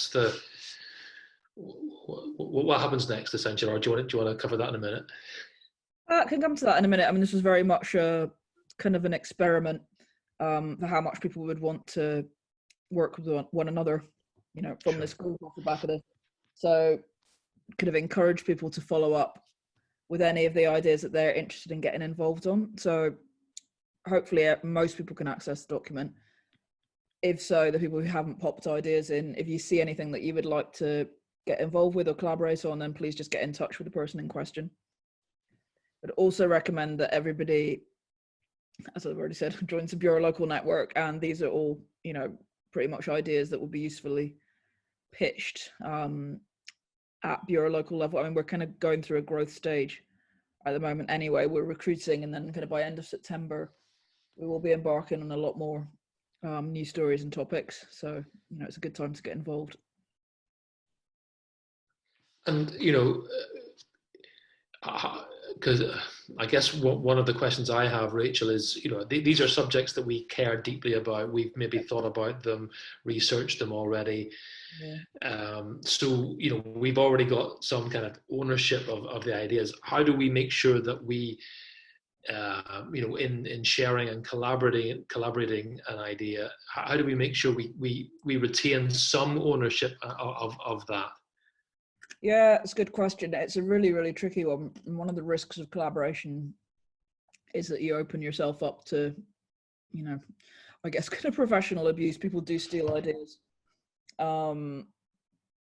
So I think it's a matter of working with collaborators that you have some kind of relationship of trust with. So with the Bureau Local, we could have established ourselves as pretty trustworthy over time in terms of kind of accuracy of our reporting and our data, and also in terms of, if people do share ideas with us, that those are not things we then take on and present as our own.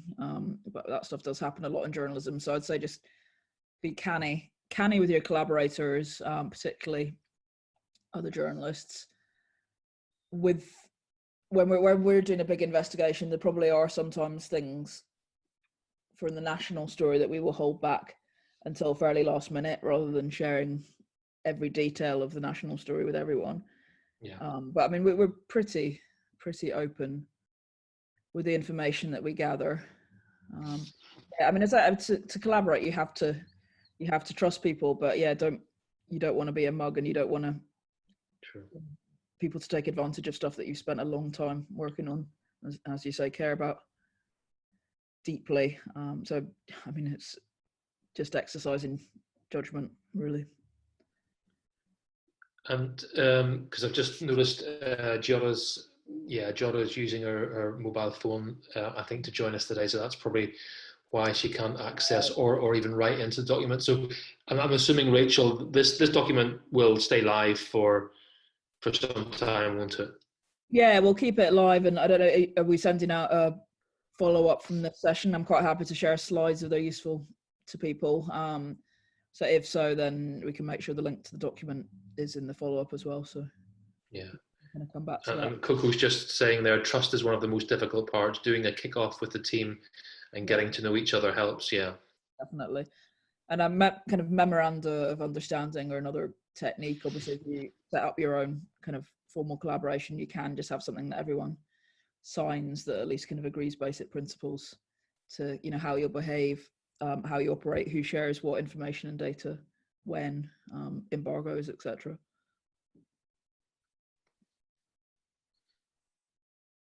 These are all things that as Bureau Local we're interested in potentially kind of creating and sharing with people as resources. So, you know, if having something like a MOU that other people can take as a template and adapt for their own purposes, if that's useful, you know, then that's something we could create. Yeah.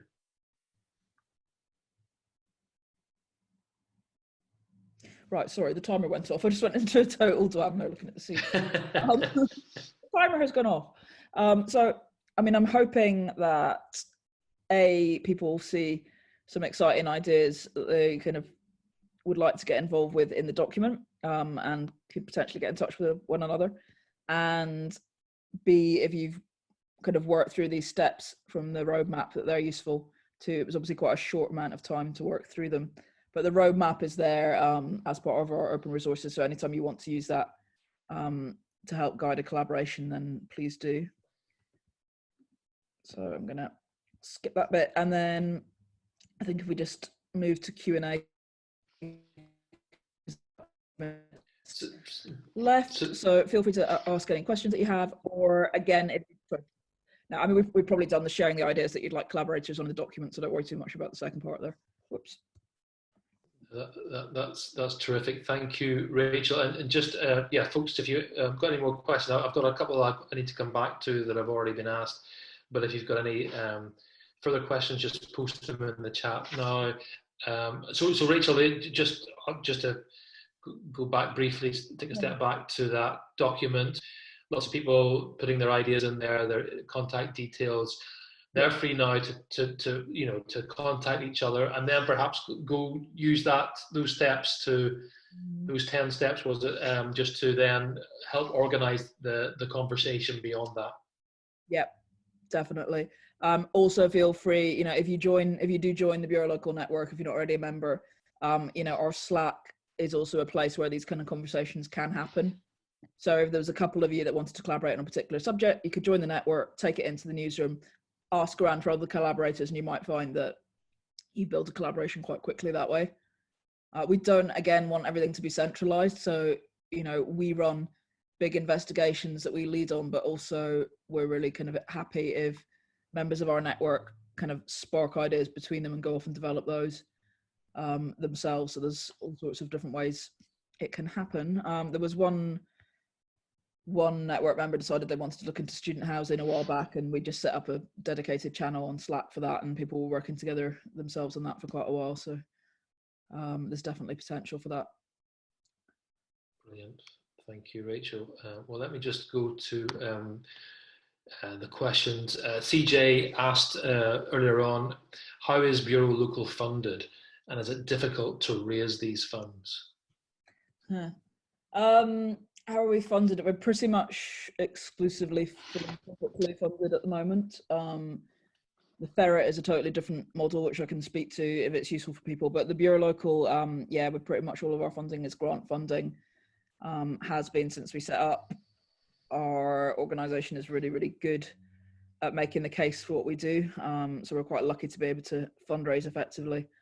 And one of the many things that we're looking at with decentralisation of what we do and, you know, expanding our network across the UK is whether we can somehow decentralise resource as well. So, you know, whether we can use our fundraising skills to bring in money and then somehow distribute that money across different hubs, different reporting projects and so on. So this is all stuff that we're looking at.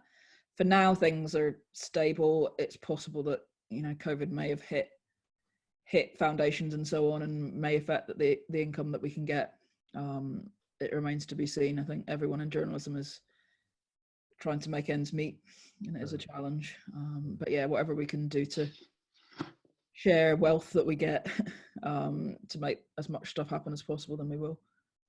And did you want to say something about the Ferret and its model? Yeah, I can talk about the Ferret's model. The Ferret is totally different. It's very much a mixed revenue model. We're a cooperative, so we have members who pay their individual subscriptions, and that makes up a pretty good chunk of our income. It's enough to pay for, I think, not our staff roles, but all the editorial.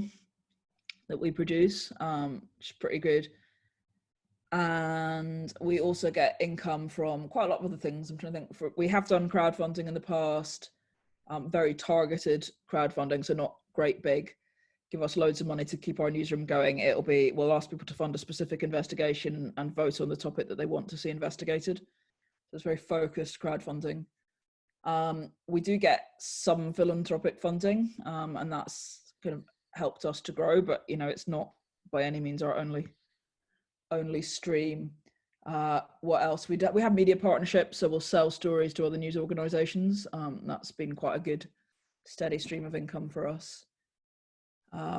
We run events, so they don't tend to be big money spinners at the moment, but yeah, I mean, we have probably about 5 or 6 different strands of income, which just means that we have reliable baseline cash flow each month, and B, if the bottom falls out of one thing, then there's a bunch of other things to help hold us up in the meantime.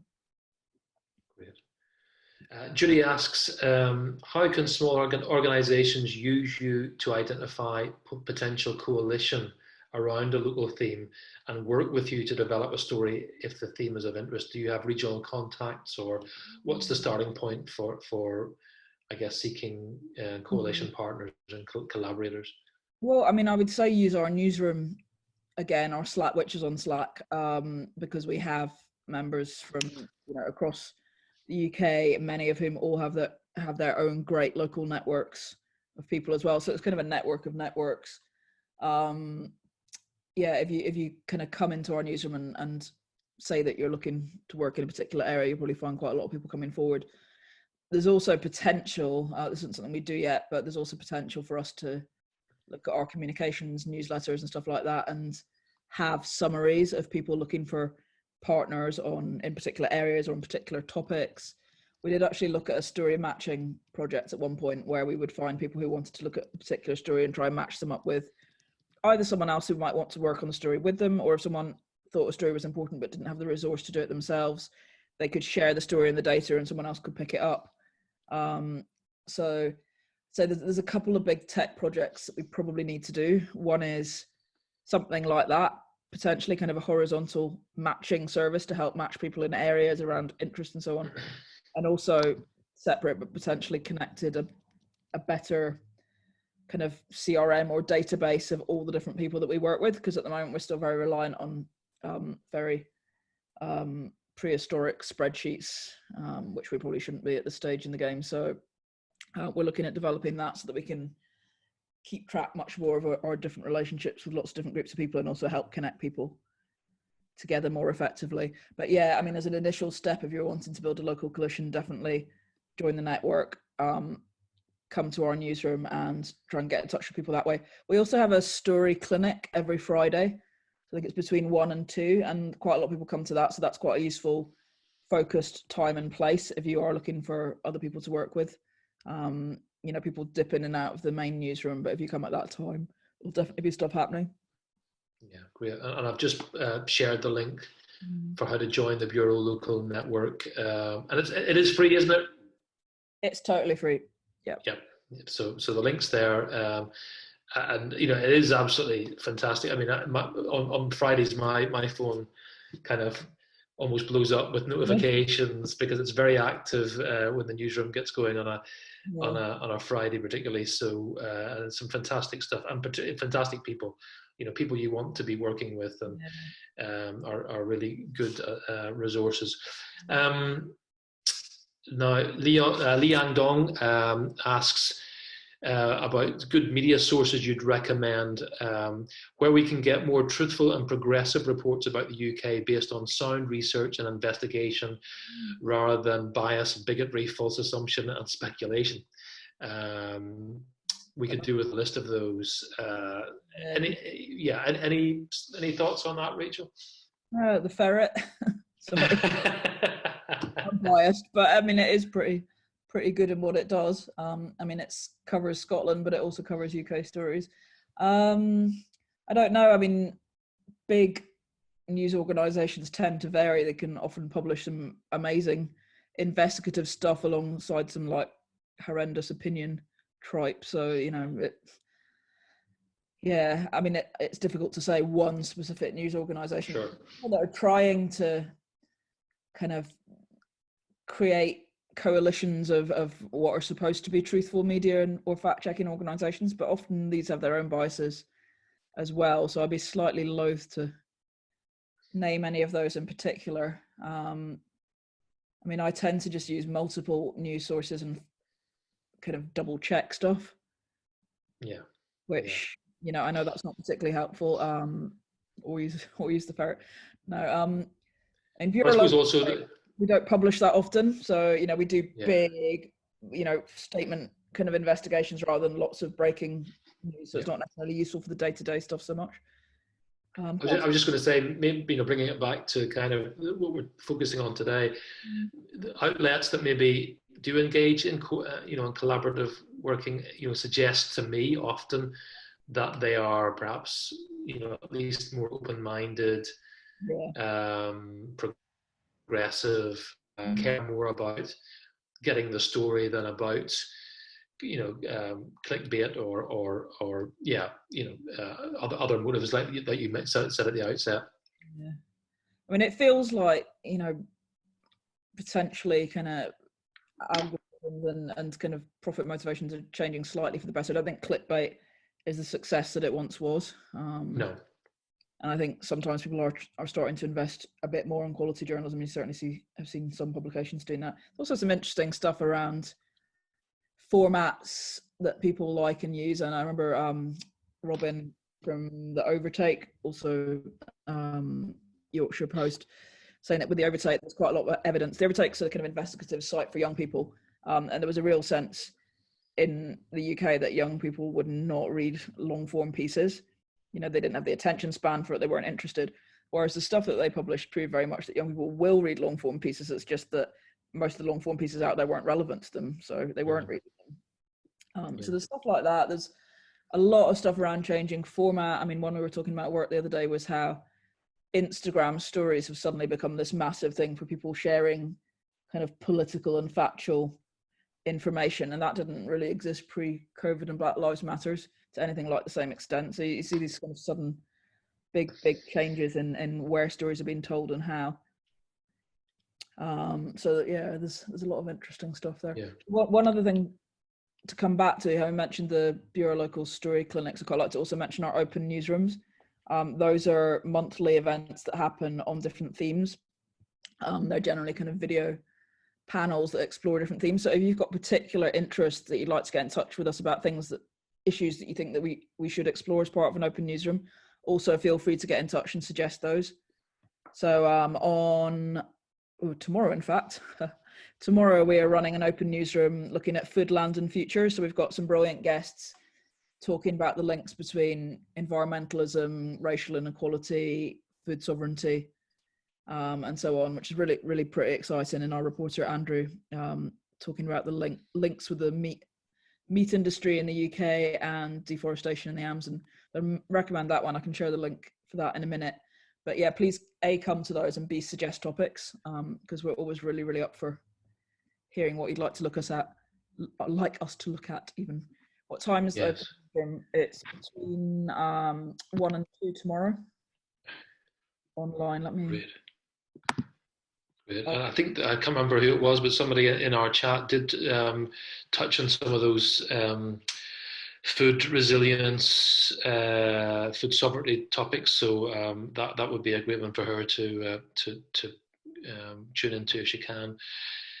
I'll find the link quickly. This may mess with the slide. Right. I'll ask another question while you're looking for that, Rachel. So this comes from Andrew. As a community organizer, Rachel, could you say a little bit more about the collaborative relationship between the Bureau Local and the people outside of the network that may be impacted or ignored by the stories you choose to cover? Sure. Let me just pop this slideshow back on again. Oh, wait, sorry, just shared the links to share that I sent to you. That must have been in my too many windows. Right, give me a second. Right, sorry, ignore the previous one, which is just all the links that Ian has shared with you anyway. And I have just shared the link to the open newsroom. So it's this one, Crowdcast, Food, Land and Futures. Please do come along to that. Right, sorry, Andrew's question was about the relationships with kind of communities outside the network, right, that we collaborate with. Well, I mean, if I go for one example, so Locked Out was the investigation that I referred to a bit earlier on. So that was the one about routes out of homelessness, and that was the one where we ran the story circles. So we had quite a lot of people coming to those story circles and sharing stories of their experiences or experiences of people close to them that were, you know, often quite complicated or quite harrowing. That was very much kind of a confidential space. This, you know, we weren't using direct quotes from those sessions. You know, we wouldn't use anything without further permission. But I think the thing that was really important to us with those events were that we came back, we offered people a platform at them, and the feedback that we got from them was absolutely incredible. So I think there was one guy who came to one of our events in Bedford, one of the initial story circles, and then he came back to the second event, shared his story. He was someone who had previously experienced homelessness but was no longer in that situation, but he really wanted to talk about what his experience had been. And that partly included the fact that he had effectively been homeless for 20 years but never realized that he was homeless in the official sense. He thought that homelessness just meant rough sleeping. Whereas the conversation we had at that event said it made the penny drop for him that he had been homeless for 20 years. He came back and he went around a lot of the local politicians, policymakers, sharing his story, doing quite a lot of kind of influencing basically. And he just came back to us saying like what an incredibly powerful experience it was in terms of having had the confidence from the initial event and sharing and listening to then go and kind of make the case for changes that needed to happen to local politicians at the second event. So I mean, that's the kind of collaboration ideally that we'd aspire to. That's obviously quite a deep impact. Otherwise it can be a case of, you know, going through contacts to have phone chats with people. There's lots and lots of different ways that potentially we can collaborate with communities at the outset of investigations. So I mean, that was one example that was very much in depth, face to face. But yeah, you can also be looking at getting people to share their experiences via forums. There's all sorts of means. But I think it's just been very, very careful in how you interact with people and very conscious that there are particular issues that might leave people vulnerable. Yeah, thank you. I hope that answers your question, Andrew. And Anna asks, is it possible to get support to place, especially for those of us who are freelance or independent of a news outlet? So yeah, I mean, you know, so it's great we could collaborate on stories. But you know, they need to find a home, don't they, where people see it if they're going to have any kind of impact.